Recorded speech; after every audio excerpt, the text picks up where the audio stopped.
Army for approximately 5 years before we got deployed. And so I spent 3 years in Germany, and I spent about 1.5 years over at Fort Lewis. And once I was at Fort Lewis, I went through sergeant school, and we got our orders for Iraq. There was a lot of deployment stuff that I was dealing with when I got out in 2005. And I was kind of on the fence of getting in a lot of trouble. And so I started refocusing my life on training, and that would take away all the energy that I had. And so I wouldn't go out at night. I would just want to sleep so I could train the next day.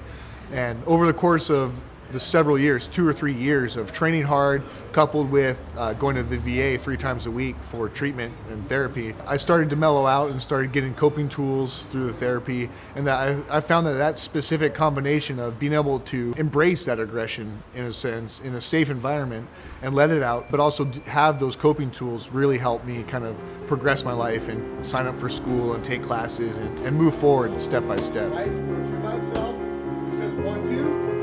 Where?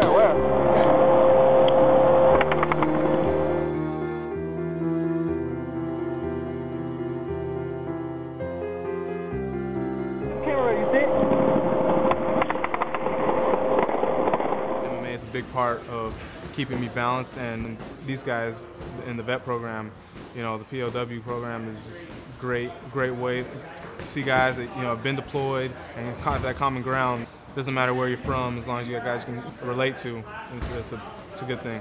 Pushes you to the limit of who you are, your very essence. You know, you get to a point where you can't fight anymore. You got to push past that. It changed everything about who I was. So when I come here, I gain friends. You know, these guys all kind of like me in the fact that they're all combat veterans. Everybody really cares about each other, and it's way more than just a workout program. I always say you'll never find camaraderie like you would in the service, you know, ever anywhere else. But this is like a little piece of that again. If you're the type of guy that wants to join the military and be in the infantry and go to war, then this is definitely for you. You spend so much energy, it feels good. And then it feels like just another grunt platoon. The best time to do it is when your opponent strikes back. When he strikes back, it's a frustrating process of assimilating back to civilian life. And so a lot of guys kind of get lost in the cracks. And that's what my group is trying to prevent. Try to get these guys before they run into all the trouble and prevent it.